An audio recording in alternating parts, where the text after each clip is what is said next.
Prompt generate করা আসলে এতটাই ইজি। আজকের পর থেকে আপনারা কারো কাছে গিয়ে বলবেন না আমার এই প্রম্পটটা দেন, ওই প্রম্পটটা দেন। আমাদের মধ্যে এমন অনেকে আছে যারা এখানে ওখানে গিয়ে প্রম্পট খুঁজি, কোনো একটা ছবি ভালো লাগলো কিংবা কোনো একটা গ্রাফিক ডিজাইন ভালো লাগলো বা কিছু একটা ভালো লাগছে এআই দিয়ে বানানো ফেসবুকে আমরা দেখতে পাইছি, এখন সেটা হচ্ছে আমরা প্রম্পট খুঁজি।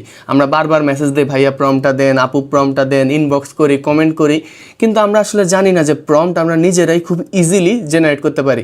তাই আমি ভাবলাম আজকে আপনাদেরকে আমি শেখাবো যে কিভাবে প্রম্পট জেনারেট করতে হয়। চলুন আমি আপনাদেরকে স্ক্রিনে নিয়ে যাই। তো এখানে দেখতে পাচ্ছেন সালমান মুক্তাদির ভাই একটু আগে একটা পোস্ট করেছে, ওনার মেবি কোনো একটা এজেন্সি উনি ক্রিয়েট করেছেন ব্রাউন ফিশ ক্রিয়েটিভস নামে, যেখানে হচ্ছে উনি এগুলা সার্ভিস প্রোভাইড করে থাকেন।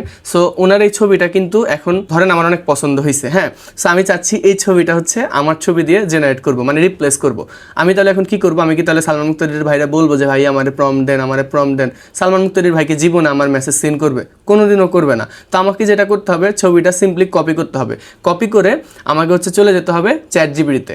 এরপর হচ্ছে ছবিটা হচ্ছে আমি চ্যাট জিপিটিতে দিব, দিয়ে আমি হচ্ছে জাস্ট সিম্পলি চ্যাট জিপিটিকে বলবো যে আমি এমন একটা পিক জেনারেট করতে চাই আমার নিজের পিকচার দিয়ে।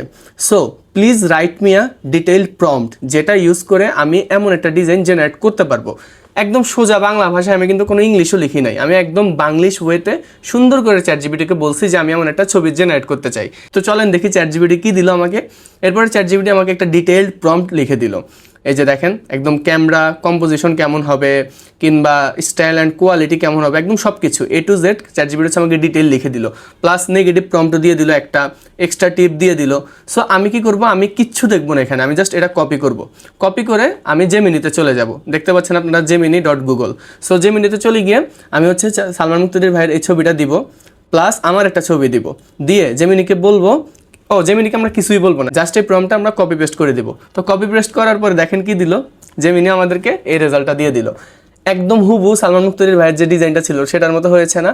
সো প্রম্পট জেনারেট করা আসলে এতটাই ইজি। আপনারা দেখেন এটা ছিল সালমান মুক্তাদির ভাইয়ের ছবি, এই যে এটা, অ্যান্ড এটা হচ্ছে আমার জেমিনি দিয়ে বানানো ছবি।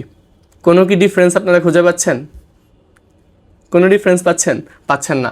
সো এতটাই ইজি আসলে প্রম্পট জেনারেট করা। আমি আশা করবো আজকের পর থেকে আপনারা কারো কাছে গিয়ে বলবেন না আমার এই প্রম্পটটা দেন, ওই প্রম্পটটা দেন। যেই ছবিটা ভালো লাগবে বা যেই ক্রিয়েটিভটা ভালো লাগবে সিম্পলি চ্যাট জিপিটিতে যাবেন, ওখানে গিয়ে সুন্দর মতো বলবেন যে আমি এরকম একটা ছবি জেনারেট করতে চাচ্ছি, আমাকে এটা তুমি হচ্ছে একটা ডিটেইল প্রম্পট দাও। যদি কোনো কিছু চেঞ্জ করতে চান, ধরেন আমি এখানে লালের জায়গায় যদি সবুজ চাইতাম ও কিন্তু আমাকে সবুজ দিত, আমি যদি লালের জায়গায় কালো চাইতাম ও কিন্তু আমাকে কালো দিত। সো যেটা দরকার আমি জাস্ট সুন্দর মতো ওকে বুঝাই বলবেন, ও আমাকে প্রম্পট লিখে দিবে। প্রম্পট ইঞ্জিনিয়ারিং এর যে ফ্যান্সি ব্যাপারটা ছিল এটা কিন্তু এখন আর নাই। প্লাস আপনি দেখেন এখানে সালমান মুক্তাদিরের নামটা চলে আসছে। সো আমি বলছি যে right Mehraj Hossain Shuvo instead of Salman Muktadir, একদম সহজ ভাষায়। এরপরে দেখেন ও আমার নাম লিখে দিছে। সো এভাবেই আপনারা ইজিলি যে কোনো ছবি বা যে কোনো কিছু এআই দিয়ে বানিয়ে ফেলতে পারেন, কারো কাছে আর প্রম্পটের জন্য যেতে হবে না।